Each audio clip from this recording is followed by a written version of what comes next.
Alright, so this video is on the features and parameters of convolution reverb. Amazing reverb, some great things in there.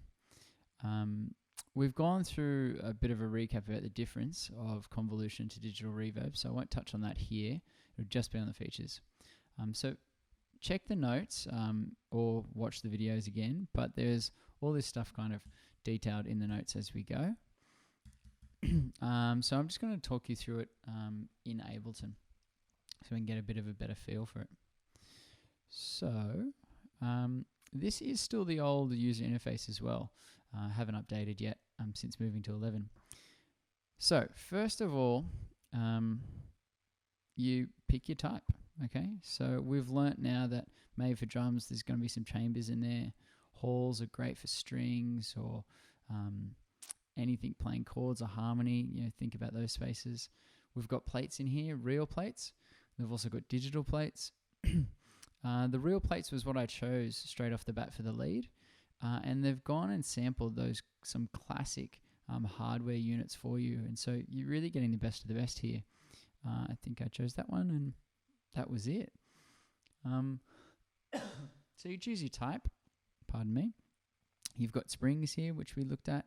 And then there's obviously like experimental strange places. Lots of different fun, right, as well. Rooms, chambers, real places, Taj Mahal, things like that. It's pretty cool. So choose your type and then choose the actual recording or the impulse response IR that they've done. So because it is a recording, an impulse response, decay works a little differently. You can see it's at 100%. It's not seconds or milliseconds. So we're essentially either stretching, like warping, or compressing audio when we manipulate the decay time of these impulse responses. Similarly with this is the size, making them larger or smaller rooms. And in pre-delay, because it is just a delay in time just before the reverb event, it is just in milliseconds, which is cool. So nice. No artifacts when you're manipulating that. So those are our, if you think back to last week, they were kind of like our main features, right? Like pre-delay, decay, and affecting your early reflections. So that's all handled right here, and so it can just be that simple. You know, you don't have to do all this stuff. All this stuff is for Pro, and that's why I use it, because it does give you more control. The last thing I skipped over here was mode, and this is really cool. I actually haven't seen another reverb unit do this ever. So you can either use it in single. So this allows you to set up, two different plates and A and B them, which is super useful actually when you're mixing. Even professionals still will try out different settings, different reverbs, different units. Okay, so it's definitely not a beginner or pro thing. So single's really helpful there, just for A and Bing what sounds best. But split is where it gets really interesting. So you can have one reverb for the early reflections and a completely different reverb for the late reflections.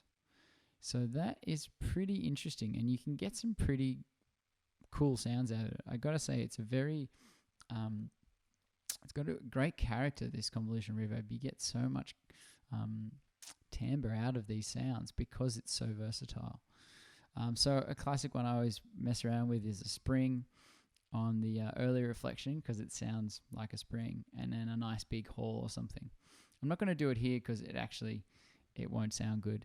And we've got a pretty good plate going on straight off the bat. So I'm just going to leave it on the normal mode, but definitely experiment with that. It's really cool. Look, just to show you, we'll leave it on there, and we'll leave on a nice big kind of hall. Let's see what happens. Let's hear the difference.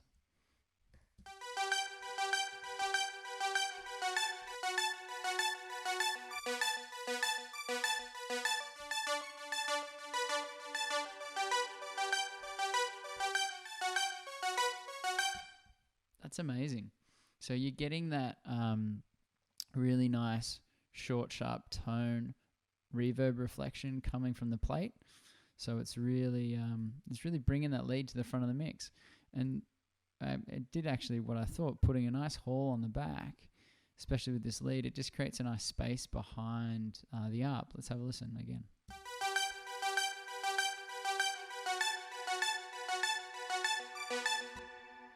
So you get that nice space, but you also get this amazing kind of tone reverb bringing up to the front. So that could actually be a really cool setup for the vocal, you know, like a hall to connect it to the mix and a plate or a spring to bring it to the front. Anyway, there's that application. So super creative, you know, the world's your oyster there. So working on the lead again, we've got an EQ and the simple 3-point EQ, just your basic kind of shaping frequencies, and that's all you really need. It's after the reverb. So, okay, let's take away the low frequencies, and maybe just roll off some. Maybe I feel like there's too much high up there for my song, you know, like maybe there's some frequency masking with other instruments. So yeah, something like that could probably work.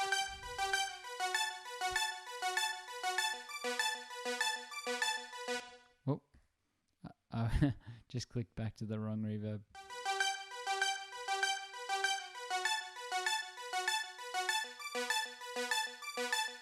And you can just hear how it's now focused the reverb a little bit.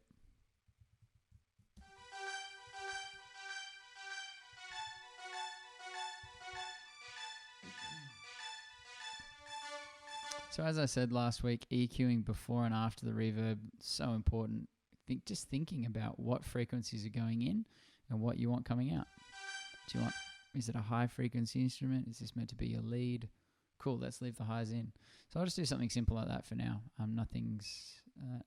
Because I've EQ'd the lead itself as well, there's not too much except for those exciting frequencies going on. So can't hear any problems right now.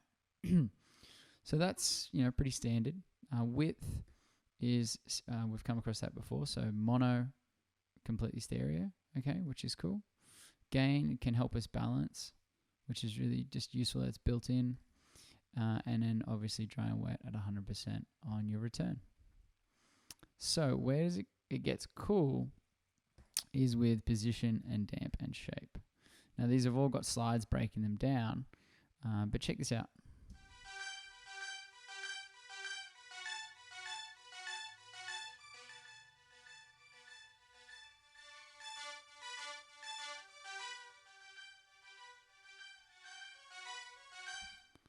So left and right panning the reverb, it's pretty easy to get. But this forward back thing's really cool. It's another way to balance basically early and late reflections. So decay and your early reflections. It sounds much more up the front, right? And this, you know, sound further back in the mix. Amazing. So you can really position the reverb in your song, you know? A little bit there, deep, up the front. It's pretty cool. And, you know, pretty intuitive once it's explained. So dampening. This is often in a lot of reverbs. Doesn't always give you this graphical interface. Essentially, what it's doing is allowing you, just like an EQ would or a filter, but it's only filtering out the late reflections or the decay network or the decay time. Okay, so those, the tail of the reverb. So it's only filtering those frequencies, not your early reflections.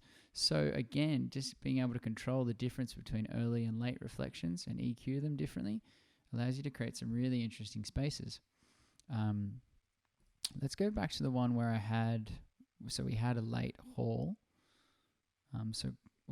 It was a real space actually, but 2.6 seconds is pretty big, right? So let's see if we can hear the impact that this has on the diffusion network or the decay, the late frequencies, late reflections. See how they're now gone? Or I can make them just higher.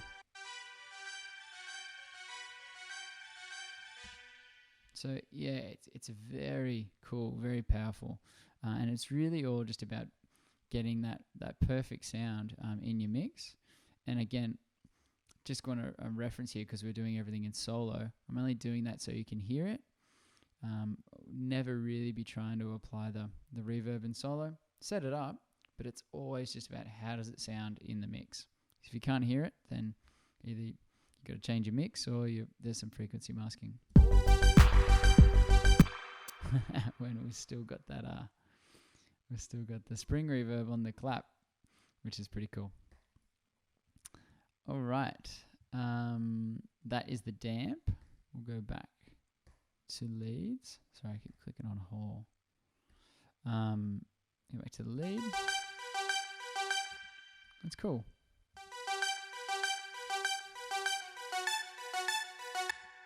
So you can hear those mids are what's really nice about the halls or the larger spaces, right? The cathedrals, things like that.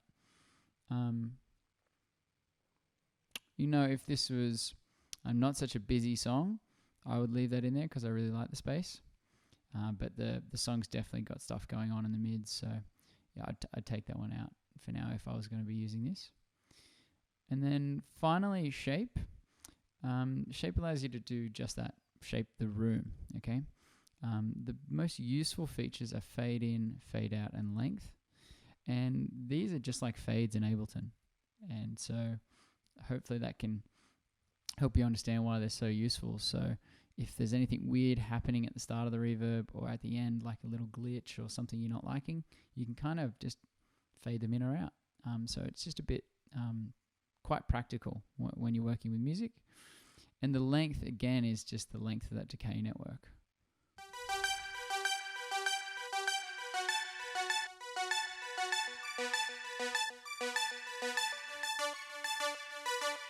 So I can just, shape that room. Early reflections here, how much do you want the early reflections off?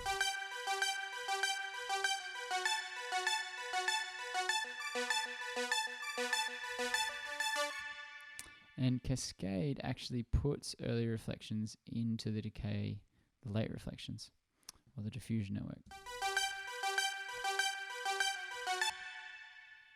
So, which is kind of cool. And finally, the reverse is one of the coolest features of here too. So you can completely reverse the reverb and get a whole new sound. Probably not working because it's so... Oh, there we go. Yeah. So long a reverb and so quick those notes were. So there you go. There you hear that reversed.